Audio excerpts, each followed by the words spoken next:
My salutations to the men in uniform safeguarding our frontiers, securing them so that we are living today in peaceful times. It is very timely that IIRF has thought about bringing this year-long webinar series concentrating on military history, kickstarting on this Army Day, 15th of January, as the speakers now and also in the coming months will be dusting the pages of history to document the forgotten military footprints. So thank you so much, Dr. Piyush ji, for inviting me on this forum to share my thoughts. And I am the only odd person here among the stalwarts who have so much of experience in the military field. So I also thank Group Captain Rajshekhar Mehta for the wonderful initiative you have taken, because this sort of a concept is very near to my heart. And you have made a beginning to show that war history is as important as other areas of history that the students are studying in colleges and universities. So good evening, distinguished dignitaries and ladies and gentlemen. War history, I will only, with the 7 minutes that is given to me, I will only skim the surface of what war military is and what can be done, and with some references to Bengaluru and Karnataka. So war history is a valuable field of study for both the men in uniform and the civilians, more so for the professional soldiers, as this is the only avenue to understand the past and present conflicts in context. Now, what happens in conflicts? It is the ability of the commander to prevent, stop, or even start a war. It is the commander's ability to think, lead, direct, strategize, and prepare logistics. Thus, the battles broaden our understanding of centuries of political, historical, and social impact of war. When there is so much of importance, I would just like to understand and ask IIRF if it is possible to teach these learnings of human experience of war in a classroom. Can we think of having 3 credit courses exclusively on these battles? Not the well-known, we know the well-known Second World, but little battles which are local battles of particular histories, which the people can understand and they can learn lessons from, because these are such a disciplined force that we have got so much of takeaways.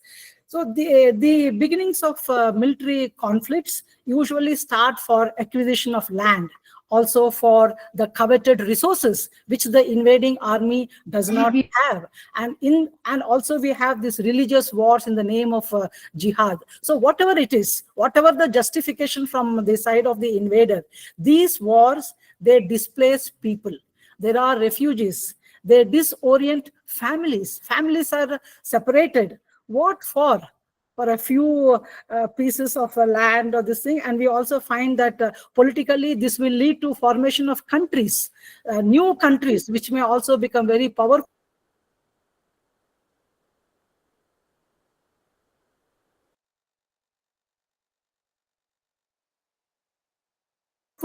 Or the existing ones may simply diminish in their strength.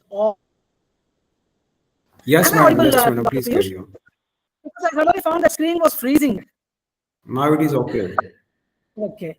And we also find that this will lead to arming of the militarized leaders. For example, what is happening in African countries. So whatever it is, the so-called long peace of the post-Second World War was no peace at all. We need to reflect and realize how much of this world, including Indochina, Afghanistan, Pakistan, Middle East, and now Ukraine, has seen, and we are still seeing conflict of one kind or the other. And we find that peace is very elusive today. Unlike the battles in ancient and medieval India, which were conducted for short periods, and they never used any indirect methods.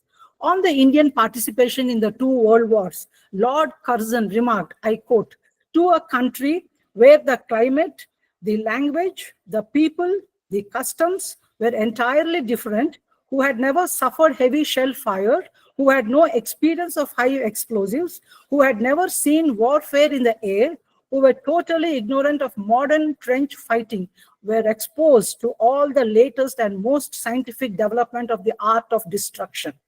They were not fighting for their own country or people. They were not even engaged in a quarrel of their own making. The Indian troops fought with heroic endurance in France, Egypt, Aden, on the Suez Canal, Gallipoli, East Africa, West Africa, and in Mesopotamia. They were the first of the overseas troops to face the Germans in France, unquote. So India's role in World War I, for example, has involved 1.4 million Indian soldiers who fought across Europe, the Middle East, East Africa, and making it one of the largest volunteer forces ever assembled.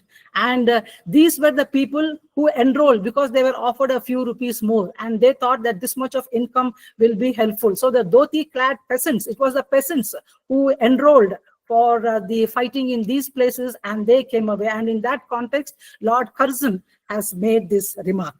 And we also find that, I would like to quote what Sri Iyer has said, that the Battle of Haifa was not believed by the powers to be, and only when he brought the book it was recognized. This Battle of Haifa is very, very crucial because it was the lancers from the Mysore regiment, from Jodhpur, and from Hyderabad, who were the private army of the Maharajas, who went and fought with the British. So this is one terrain which is very, very formidable. So when the British officers saw this terrain, they said, let's go back. But it was the Indian soldiers who said, no, we cannot go. We all have the Rajput blood in us. So braving the swampy waters of Kishan and the steep mountains of Mount Carmel, wherein they were strategically positioned, the artillery, the men of the Turkish and the German troops operating the sophisticated machinery from above, and there was only a small defile, a small passage which could lead into the city of Haifa. But it was these courageous lancers who liberated Haifa from the 400-year-old Ottoman rule. And in the process, they also saved the Baha'i chief. So it was only then the Britishers recognized that even the Indian commanders are made of so much of courage and heroic valor as their own officers. Now, why is it that we have forgotten all such things? There is a memorial in the busiest street in RT Nagar in Bengaluru, which is commemorating the heroic deeds of these Mysore lancers in the Haifa battle. Till about 5 years, this was a neglected monument, and it was only when the Mysore Lancers Foundation, they started giving their, their worship and their obedience to these martyred soldiers, that people came to know, oh, a battle of Haifa has taken place. Why is it so?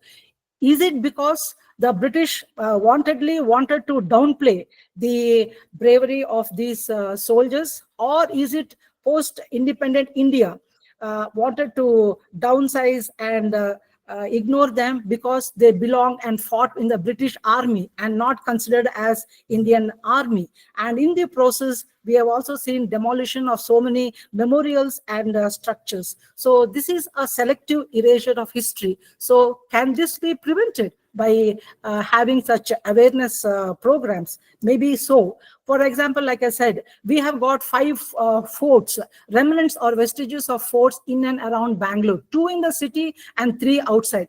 Does any one of us know the names of these forts? Why these forts came up? What were the battles they fought? Maybe the Gangas and the other kings, Jains and the Shaivas. So we are not aware. This is all going, and in no time we will be forgetting all this. So it is high time that we do something to refresh our memory of these brave soldiers.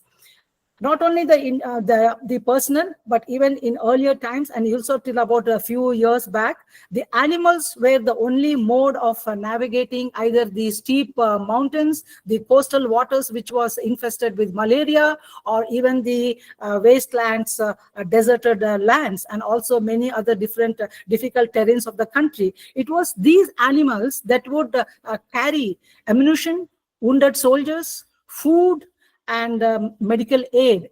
And when these were wounded, unfortunately they were shot on the battlefield, because it's very expensive to bring these wounded animals back. So while history focuses on human heroism, the stories of our animal companions and their loyalty is often overlooked. Can we do something so that these are also mentioned and we remember them? Over 16 million animals served in World War I alone for transport, communication, and companionship. Because when there is a trauma, it is these animals who also help in their mental stability of the soldiers, because they are in alien land. At least these animals, they will only give you support and succor. So there was a loss of 60,000 animal dead in World War I. And I also would like to say that the torpedo, which is very widely used even to this day in the Ukraine war or even the Israeli war, it is a mine clearing device which was invented in the Madras Sappers headquarters based in Bengaluru in 1912. So do we know this? It was also filmed in Saving Private Ryan, wherein the soldiers said, bring the Bangalore, bring the Bangalore. So this is also, do people know, do the Bengalurians know that this is the contribution that we have made in a positive way in the war field? And also coming to the animal, I forgot to mention that there is the Amrit cattle. It was a regiment named by the Maharaja, and it consisted of three varieties of breeds of animals: the Halikar, Chitaldurg, and Hagalwadi native buffaloes. So these buffaloes, they played a very defining role in all the four Anglo-Mysore wars, and they were sent to World War I, and 230 of them were also sent to fight in the Afghan wars. These were very sturdy animals who could cover 30 kilometers in a day, as compared to the 10 miles the British retinue would do in a day. So this was the strength of these animals who helped win the second Anglo-Mysore war especially. From ancient times, we see that the wars is central to all cultures. It is reflected in the Indian epics and also in the Sangam poems and the list of happenings our earlier speakers spoke about, where it was fought. And we also find the transcriptions on the inscription stones. So these transcriptions on the inscription stones, maybe if you go to the local level, it is they're called as the hero stone or Veerakallu. So it is the bravery of the local hero who fought in the war to ward off the enemy so that they retain their cattle. In older days, it was the cattle which was of so much of import. So you find that recording happening in those Veerakallus. And we also see the valor of the war recorded in the travelogues of foreign visitors, and also in as visual representation in our paintings. If you take the Mughal emperor's Babar Nama, Jahangir Nama, just a minute. So if you take in any of the personal writings as seen in the Babar Nama or Akbar Nama or Jahangir Nama, they're all embellished with the illustrations that collaborate the royal narrative of these battles. So wars thus play a very important role in world politics, nation building, and public opinion swings. Little in social and political life goes untouched by war. Let us make a genuine effort to spread peace, solidarity, brotherhood of man, maybe in our concept, dharma. But when people are misled and say it is a just war, there is nothing like a just war. A war is a war. And it is only peace which is just. And it is this peace that builds bridges connecting one another And this is not an improbability at all. The suffering ceases when life becomes meaningful, one of love, compassion, and brotherhood. It is through the spirit of sacrifice that one can look beyond oneself and find peace. Jai Hind, and thank you, Piyush ji.